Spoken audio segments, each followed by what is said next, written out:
Hi, welcome to my channel. My name is Jam. You may have seen me from this video, and I have been receiving lots of questions about living in Korea. I thought might as well start my YouTube channel up again and make a video about living in Korea.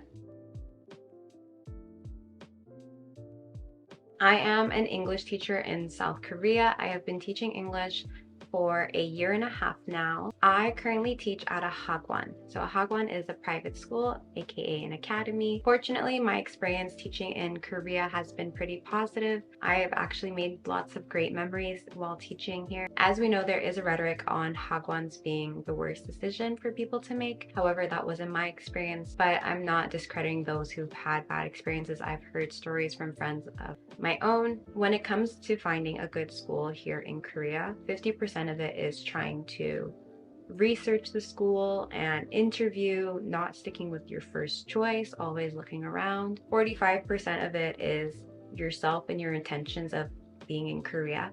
Do you even like children? If you don't like children, you will not have a good time at this job. And 5% is luck. Some things could go right, some things could go wrong. That's just life. So take those things into account when you're deciding on teaching here in Korea. Cultural differences. Korea is a homogenous country, therefore majority of this population are Koreans. However, more recently there are more foreigners coming to Korea. I personally didn't face any major cultural differences. I do come from Canada, Toronto specifically being a multicultural city. I grew up around different cultures my whole life since I was a kid. When I was 16, I wore a sari to my friend's birthday party. Also, it was her sari. She told me I could wear it. So I've been around different cultures my whole life, knowing that a culture is different from another, and differences doesn't mean anything is wrong or right. I even asked my coworkers to name some cultural differences or culture shocks they had in Korea. Convenience stores. They're really convenient. Korea is a country of convenience. In the winter time, hot packs, body warmers.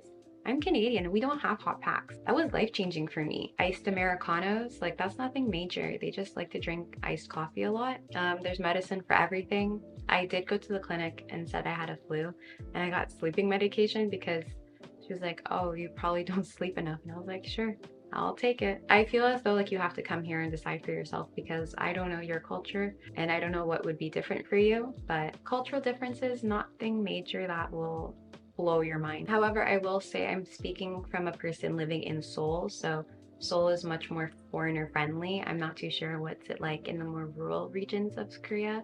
So again, take that with a grain of salt. Safety. I am a woman, so one of the reasons why I decided to come live in Korea, it's because it is quite safe. It's relatively safe. When I first came to Korea, it was like 2 a.m. and I got to my apartment and I just left. I started walking around, went to the convenience store, went to a random path because I was so excited for the safety I would have in Korea, which I still do have. But that isn't to say to neglect safety because you are in a foreign country, you are a woman, like you don't know what could happen to you. So again, it is a very safe country. Left my purse at places, left my phone at a club, came back, my phone was right on the same spot. I will say it is safe, but don't think it's a fantasy place, okay? Crimes do occur. As I said, I'm a woman, but I'm also a Black woman. So racism, what's racism like here in Korea? I would say it exists, however, it's very tolerable, and that's like for my own self. Yes, there is a staring problem in Korea. People do stare at you, especially if you're a foreigner. However, like I said, I just smile back. No one has ever said anything to me while staring at me, so I just a little smile. And they'll smile back. I think they're just looking because you look different. I don't know what they're thinking. I don't waste my time thinking about what they're potentially thinking about. And I would say that's a really helpful tip for those who feel a little weird when they're getting stared at. Oh, are they thinking, oh, why are they looking at me like this? Oh, da, da, da, da. You'll never know, so there's no point of thinking about it and just carrying on. There is an issue with like being denied entrance for I think clubs and bars.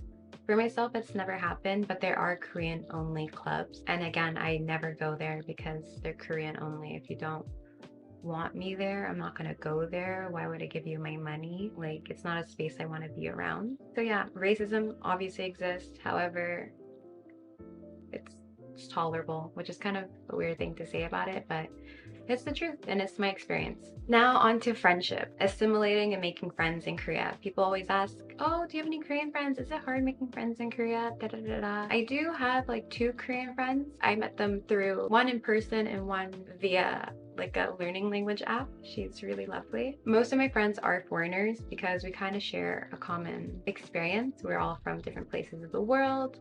We are usually teachers because I am older. When it comes to making friends, there are multiple ways. I would say Instagram, TikTok, Bumble BFF. I met a really good friend on Bumble BFF and we've been friends for over a year now.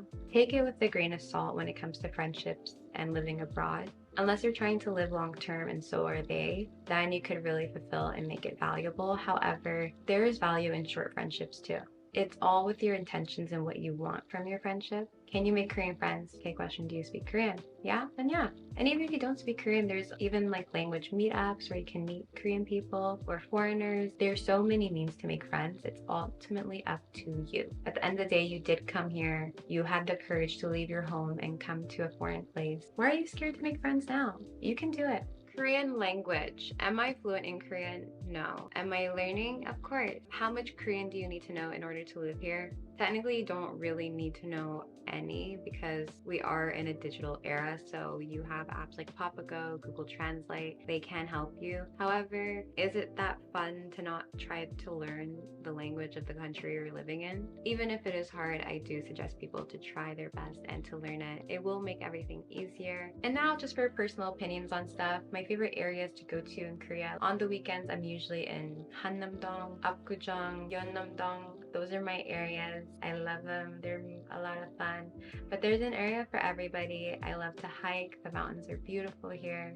The cafes go hard. Do I like desserts? Not really. So I never really eat at a cafe. I hope this video helps people figure out what they want to do. If they do want to come live in Korea, if they want to visit Korea, take everything with a grain of salt. My motto in life is YOLO. You only live once, so be courageous, smile, and enjoy. If you like this video, please like, comment, and subscribe. I want to hear your thoughts. Let me know if I should make a part 2. I am on YouTube now, so please follow.